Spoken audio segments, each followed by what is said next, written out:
Bom dia! Bom dia! As ruas de Curitiba causam desafios para os deficientes visuais. Especialistas discutem o destino dos criminosos. Em período de crise, crianças aprendem a economizar. Saiba o que rolou no primeiro Festival Coreano de Curitiba. Começa agora o Jornal Comunicare.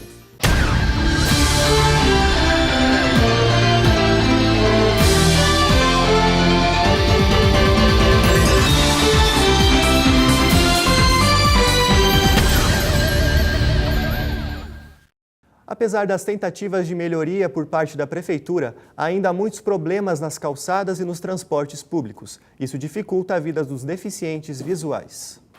Se para andar na rua já sentimos dificuldade por causa das calçadas irregulares, imagine para quem possui deficiência visual.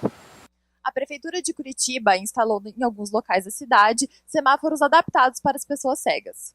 Contudo, a proposta parece não cumprir as necessidades dos deficientes visuais. Aqui, por exemplo, eu estava falando do sinal sonoro.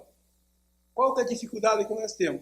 Eu cheguei da esquina, para mim ter certeza que eu vou atravessar, eu tenho que achar aquela descidinha do cadeirante. Se eu achar aquilo ali, eu sei que eu estou no meio da faixa. Está escrito bem assim em braille. Sinal sonoro, aperte até vibrar. Bom, daí eu vou ter que voltar para achar aquela faixinha lá. O que adianta ter essa pista táutica aqui na rua, encostando com o muro? Quando eu vou atravessar a rua desse lado até chegar do lado de lá, eu tenho que atravessar as escuras. Sabe o que é as escuras? As escuras porque não tem nada para me guiar. Além das ruas, o transporte público na cidade também não é devidamente adaptado para os cegos e faz com que a mobilidade urbana se torne uma luta diária. A questão do deficiente visual, eu acho que ainda é falha, em alguns sentidos, né? Porque às vezes o que eles propõem, para eles é uma coisa boa, mas na prática, para o deficiente visual usar, é uma coisa que para ele não vai ter serventia, não vai ser tão útil. Eu acho que deveria ser comunicado eles, né, do sinal sonoro, né? Porque aqui, vamos dizer, no Instituto Paranaense Cegos, eles colocaram a questão do sonoro ali, e os alunos não sabiam, eles ficaram sabendo desse projeto que tinha essa acessibilidade, vamos dizer assim, 15 dias depois, né, que aí os professores foram lá, levaram os alunos, mostraram como é que funciona. A crise financeira que estamos passando afeta a vida de muitas pessoas, mas os idosos são os mais impactados, pois possuem uma renda fixa e precisam administrar este benefício com eficiência. A Fundação Getúlio Vargas mediu o impacto da inflação no último ano no orçamento da terceira idade. As contas de luz, água, diarista e os remédios, principalmente para osteoporose, aumentaram significativamente. O resultado da inflação geral nos últimos 12 meses foi de 9,65%, sendo que a inflação aos idosos teve um acréscimo de 10,21%. A discussão que envolve a punição dos criminosos no Brasil ainda é intensa. Defensores da teoria de que bandido bom é bandido morto causam polêmica e promovem debates acirrados nas conversas do dia a dia. Uma pesquisa Datafolha de 2014, encomendada pelo Fórum Nacional de Segurança, apontou que 50% dos entrevistados concordam com a ideia de que bandido bom é bandido morto. Entre os principais argumentos apontados, a impunidade, a falta de segurança e o medo da polícia são fatores que fazem com que o número de pessoas que apoiem a pena de morte cresçam no país. Tadeu Venere, presidente da Comissão de Direitos Humanos da Assembleia Legislativa do Paraná e deputado estadual pelo PT, comentou que uma análise social e política deve ser feita antes de julgar qualquer ato criminoso. Venere também criticou quem ainda defende a morte como forma de punição. É uma bobagem sem tamanho. Quem fala isso normalmente são pessoas que ainda precisam muito de um atendimento, tanto de um atendimento social como de um atendimento psicológico. Isso é um viés de uma sociedade extremamente violenta, uma sociedade que muitas vezes não quer apenas justiça, mas quer vingança. Os comerciantes do centro de Curitiba sofrem com medo de serem surpreendidos pelos bandidos durante o expediente. Apesar de nunca ter sido assaltado, um vendedor que pede para não ser identificado comenta que a punição de morte não seria uma má opção para tentar diminuir as ações criminosas na cidade. A violência deles chega a tal ponto que eles não têm respeito. A polícia, se comete algum ato de violência para com o bandido, ele é totalmente condenado. Quando comprovado que é bandido, esse bandido é bom morto. Com a nova onda de justiceiros, a polícia e os sociólogos estão preocupados com o impacto comportamental que eles podem causar na sociedade. Formado em Ciências Sociais e doutor em Ciência Política, o professor da PUC Curitiba, Luiz Domingos, afirma que a pouca escolaridade e a falta dos conhecimentos dos direitos humanos são fatores que explicam a alta aceitação dos brasileiros sobre o tema. A ideia que as pessoas acham que bandido bom é bandido morto contém ainda uma ideia de que a pessoa que comete um crime ela deve sofrer, não deve apenas morrer. Eles devem ser julgados e presos, se culpados. Na polícia há 30 anos, o investigador Afonso Ninja conta como já enfrentou situações nas quais a população tentou julgar o acusado. No bairro do Paranim, um elemento tinha agredido uma menina menor ali, tentado violentar, não chegou a consumar o fato. Quando nós chegamos lá, eles estavam batendo no menino lá, mas já chegaram várias viaturas. Então só o fato do policial estar presente ali, a população se sente mais segura. Atualmente trabalhando na Delegacia de Furtos e Roubos de Curitiba e com especializações na SWAT e na Polícia Israelense, o policial dá dicas de como o cidadão deve agir em casos de assaltos. Não reagir de forma nenhuma, nossa vida não tem preço. Não fazer gestos bruscos, procurar ligar. Nós temos aqui o 190 da Polícia Militar, que atende rapidamente as ocorrências, e 197 da Polícia Civil. Final de ano é tempo de rematrícula, mas alguns estudantes ainda não sabem se poderão permanecer na mesma escola. A Secretaria de Estado da Educação ainda não confirmou quantas nem quais, mas o fato é que 71 escolas estão passando por uma análise e correm o risco de ser fechadas. Na avaliação, são levados em conta critérios técnicos, pedagógicos e de recursos humanos. As escolas que forem desativadas ficarão fechadas pelo período de 2 anos. Confira no próximo bloco como ensinar as crianças a administrar o dinheiro. Veja também como foi o jogo entre Coritiba e São Paulo.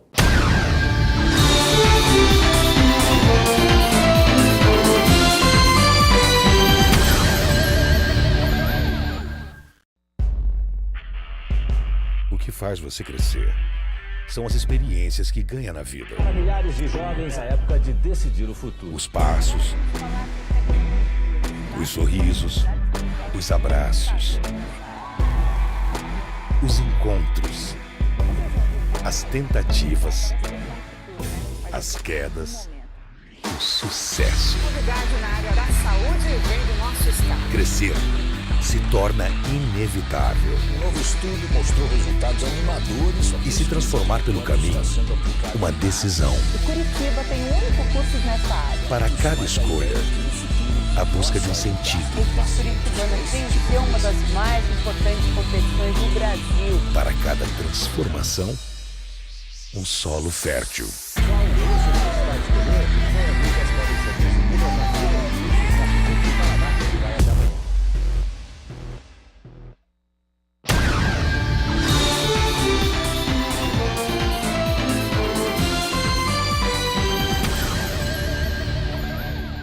Economia não é assunto somente de adultos. Em tempos de crise, crianças também são capazes de aprender a economizar. A próxima matéria vai mostrar como ensinar administração financeira para os pequenos. Ensinar administração financeira para crianças não é matéria apenas para o papel.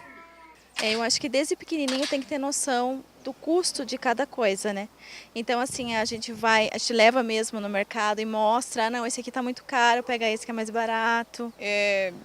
Tipo assim, eles querem ter o que os outros têm, assim. Então tem que ter meio que um sangue frio. E a gente, pai, tem que se controlar para não dar tudo que eles querem, entendeu? A gente fez uma tabela em casa, ajudou a arrumar a cama, ajudou a tirar o prato da mesa, questões assim do que uma criança de 3 a 4 anos faria. Se ele fizer, ele vai receber tudo, se não, não. E assim, conforme for crescendo, a gente vai organizando essa questão de recebimento, né? Igor Mangolini, especialista em educação financeira, é pai de um menino com 10 anos e explica o método que ele trabalha com o filho. O dinheiro existe, mas se você usar com discernimento, você vai ter sempre. O que eu encontrei é essa, de mostrar para ele que existem formas dele aproveitar a vida, aproveitar o dinheiro, aproveitar as coisas, mas não ter tudo o que ele quer naquele momento. Nessa escola de Curitiba, crianças aprendem economia com o projeto Cidade Mirim desde a década de 70. A cidade é formada por vários pontos importantes, como a prefeitura, o fórum, o centro comercial e o banco. Todo ano ocorrem eleições para prefeito e vice-prefeito com alunos do 4º ano do ensino fundamental. Já os do 2º ano ao 4º ano podem se candidatar às 12 vagas de vereador. O mais votado se torna presidente da Câmara. Durante o ano, os representantes arrecadam dinheiro para realizar os projetos prometidos na campanha. Meu trabalho é ajudar o prefeito a decidir as propostas dos vereadores, e a gente faz nossas propostas e a gente pega e vê as melhores propostas, e com esse dinheiro arrecadado a gente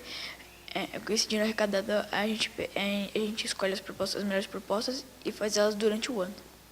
Santina Brandalize, coordenadora do projeto, vê o seu trabalho como uma forma de criar cidadãos mais conscientes. Isso para nós assim é o que tem uma repercussão muito grande, e a gente procura isso mesmo, né? Essa questão de valores humanos, valores solidários.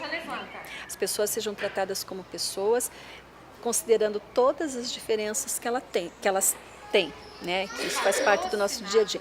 Porém, como que você as trata, como que você trabalha com essas diferenças. Então, isso para nós é o nosso objetivo maior. Coritiba e São Paulo se enfrentaram pela segunda vez neste ano e novamente o tricolor saiu vitorioso. 17 mil pessoas foram ao Couto Pereira para ver o Coritiba e São Paulo. Allan Kardec abriu o placar para os paulistas aos 24 minutos do primeiro tempo. Aos 45, Cáceres empatou de fora da área e animou a torcida coxa branca. Na etapa final, Pato mandou um chute no ângulo aos 19 minutos e recolocou o tricolor paulista à frente do placar. Final do jogo, Coritiba 1, São Paulo 2.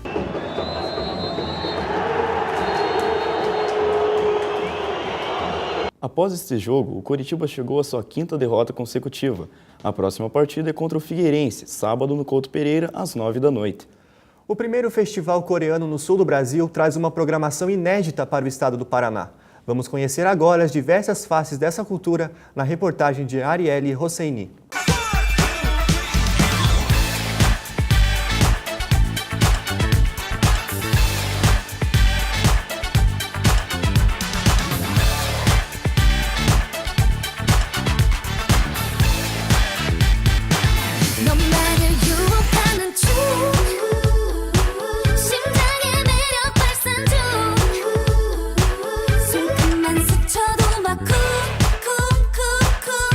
Outubro é o mês da divulgação da cultura coreana em Curitiba, e para comemorar foi celebrado o primeiro festival coreano na cidade. Mais de 500 pessoas estiveram presentes no evento, que contou com apresentações e workshops de lutas, dança de K-pop e culinária. O responsável pela organização é o jovem de 23 anos Caio Santos, que, motivado por sua paixão pela cultura coreana, decidiu criar o evento com a ajuda do Centro-Ásia. Eu gosto da cultura coreana já faz mais de 4 anos. E a ideia desse festival foi indo em outros festivais e pensando, por que não coreano? Porque a gente procurar coisas da Coreia aqui em Curitiba, ou até no Brasil, são pouco, é escasso. Então, a partir de agosto, eu comecei a elaborar esse projeto. Após eu ser repórter honorário do consulado, eu vi que com essa possibilidade de ser repórter, eu ia abrir portas para mim. E daí fui pensando como fazer para aumentar a cultura em Curitiba. As pessoas conseguiram aprender mais um pouco sobre o que é a Coreia, um país tão distante, mas tão perto do Brasil.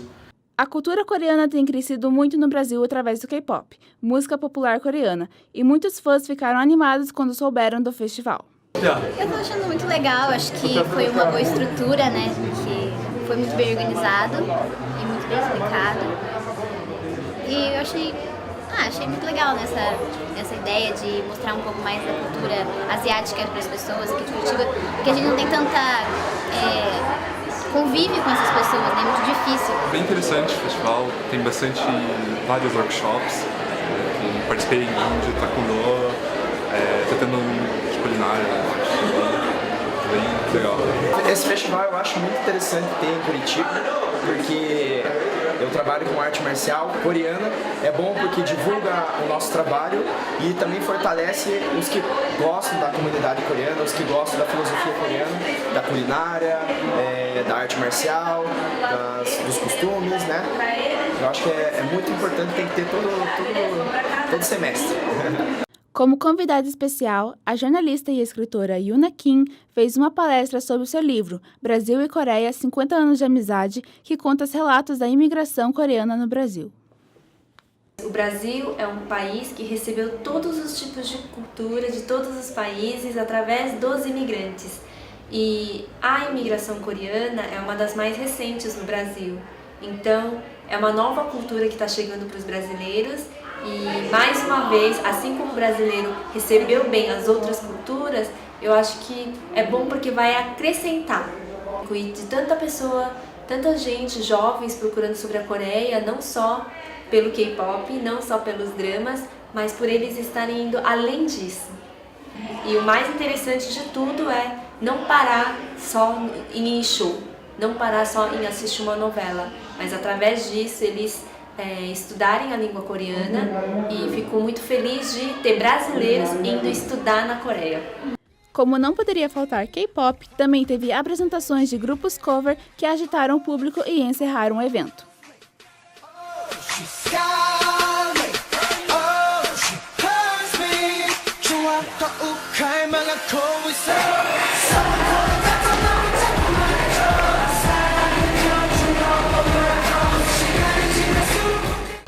Esta foi mais uma edição do Telejornal Comunicare. Obrigado pela audiência e bom dia.